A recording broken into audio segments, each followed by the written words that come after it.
Hey YouTube, welcome back. Today is our last episode of the rate limiter question series.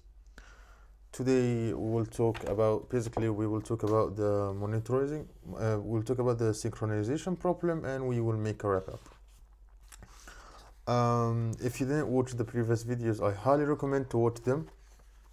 Anyway, if you watch them but you just want to make sure that you get a quick review, I will do this anyway because we have the wrap up. So basically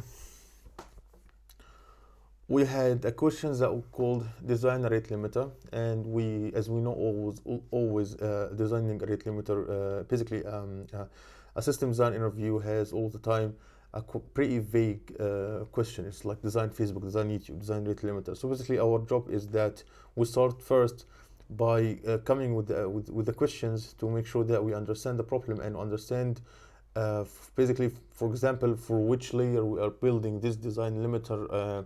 Are we working with the IP address with the user, or the latency is important, things like that. So we will understand the functional requirements and the non-functional requirements, and we make sure that even though if we get the functional requirements and non-functional requirements from our point we think that they are right, we should ask for clarification, because maybe there is something else that the interviewer wants us to design, maybe something the interviewer wants us to add. So basically we have this framework, we understand the problem, we propose a high-level design, we get a deep dive, and after that we wrap up. So basically we finish this one and we have the propose the high-level design. We talk about like maybe 3 or 4 things. One, where should we put the rate limiter, and basically we have two solutions to put it on the client side or server side. On the client side we don't have that much control over it. On the server side we can do it in 2 ways. We can do it and put it into with the API servers in the application layer by itself, or we can put it into the API gateway. Actually it depends on the specific on the architecture that our system support and the technologies. If our system supporting the microservice architecture, we can put it in the API gateway, and this is the most common way basically to put it in the API gateway. And we talked about the algorithms. We talked about the 5 algorithms that we have: the token bucket, the leaking bucket, the fixing window counter, the sliding window log, and the sliding window counter. And we talked about the pros and cons of each one of them. I will not go through them now because there's a lot of videos about them in the series. You can watch all of them if you want. And basically after that we talked about where should we store our counter, and we have 2 solutions that we can store in a disk, in like SQL database, something like that, but the latency would be a problem. So we choose to use Redis. Basically it's Redis is an in-memory database, and it has the increment and the expire. So we can use it with the counter. And after that basically we talked about the rules and the headers. So basically we talked about this is the rules, and this or what should we put in the headers. For example, we are creating the rules that maybe like for this rule, basically for authentication, the client only couldn't log more than 5 times per minute, and this one we couldn't send more than 10 email messaging per day. And basically this is how we create the rules. And after that we talked about what we should send to the user. So basically we will send, in case of limiting, basically we will send HTTP 429. That means it's too many requests. And basically to inform the client, we will put some information in the header, like for the X rate limiting, the X rate limit, and the retry after, basically. So it's information that provide the client, so the client will know what's going on. And after that we talked about we went a deep dive into the design. Basically we have the client, and after just 1 minute, we have basically the rules. Everything starts from the rules. We have the rules that are stored in disk. Basically the workers frequently will pull the rules from the disk, and after that store in the cache. When the client basically sends any request to the server, basically it go through the rate limiter middleware first. The rate limiter basically rules the rules from the cache, and also it fetches the counter from the Redis database.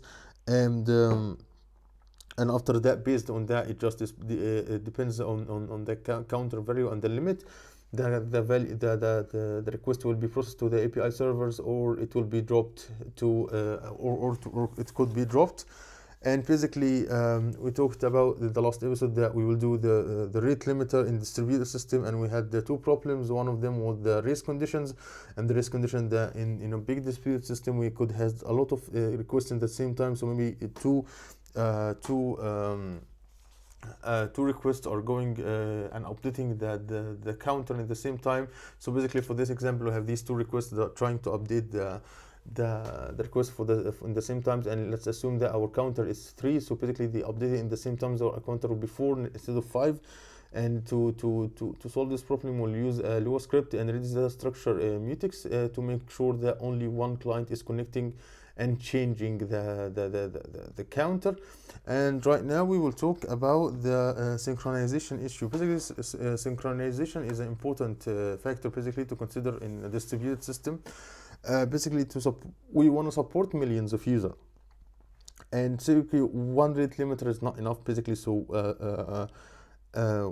one rate limiter server is not enough. Basically, we want to create multiple servers. So basically, synchronization is used. For example, let's just give an example here.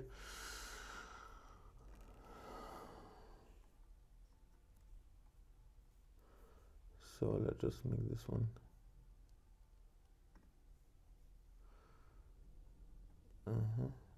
Let's just make it.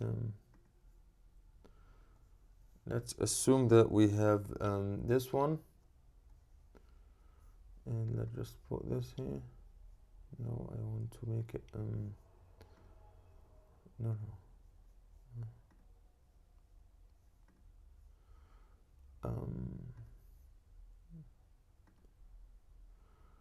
Just I want to make it like that.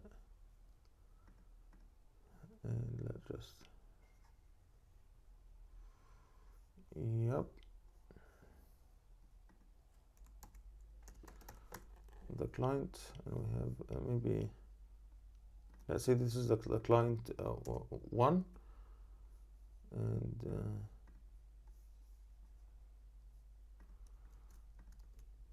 this is client 2, and let's see that we have server. Oh, sorry.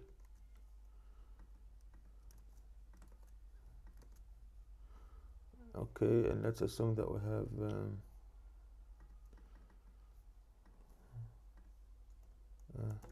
server 1, and let's assume we have server 2, and let's just give it another color.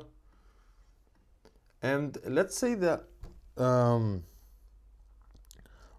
basically client 1 basically will send a request to server 1. Okay. Oh.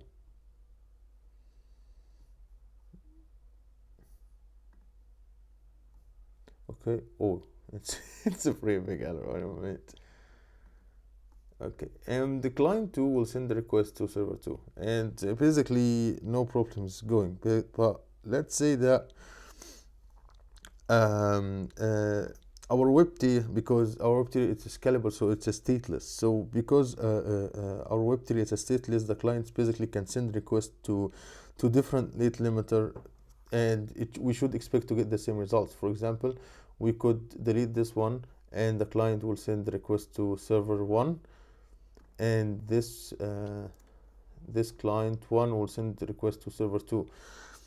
And basically the rate limiter of the server 1, basically the rate limiter in server 1, let's say rate limiter 1. Why we say let's say rate limiter 1, rate 1 and rate 2.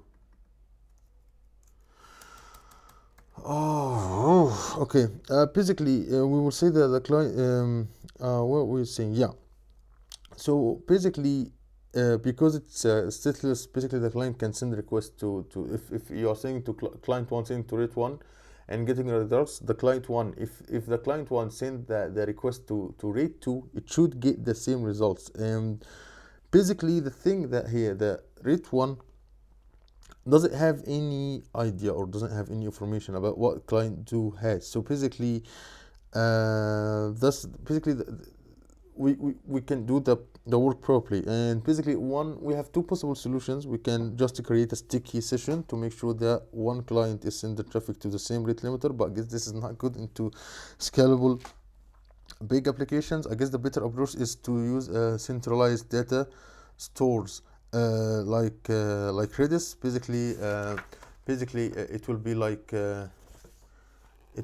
that. So we have these two rate limiters, and instead of each one of them is using its own cache, we'll just use, both of them will use a centralized database, and it will be Redis. And basically in this way that we make sure that our state is stateless, and we solve the synchronization problem. And I guess we have only two things that we to talk about, and the performance optimization. Basically, to do the performance optimizations, I guess we should do two things. One is that we can create multiple data centers, basically in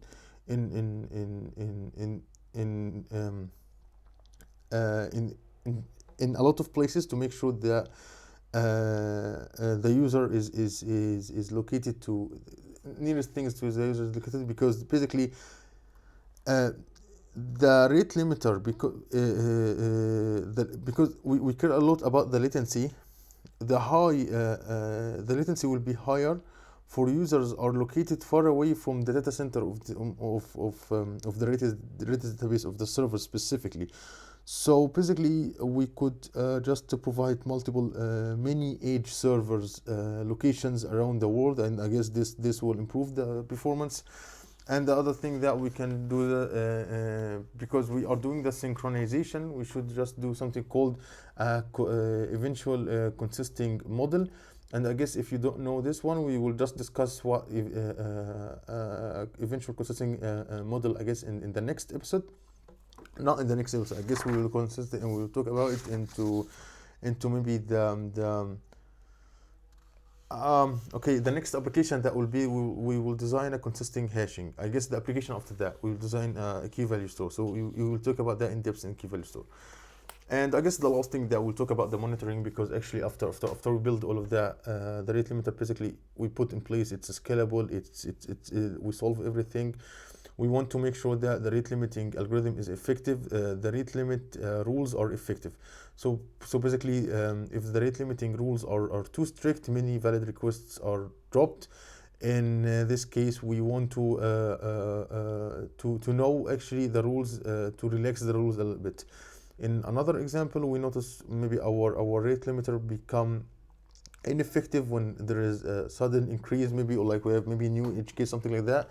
So the monitoring will be useful to handle all of that. And I guess that's it for this series, and congratulations, we finished the design rate limiter one. It was a long journey, I guess, and maybe I went into a lot of details in it, and I hope that my description was quite right or quite good. And I would say that if you like my description, feel free to subscribe to my channel, hit the notification bell so you will never miss a video. And that's it for this video, and see you in future videos.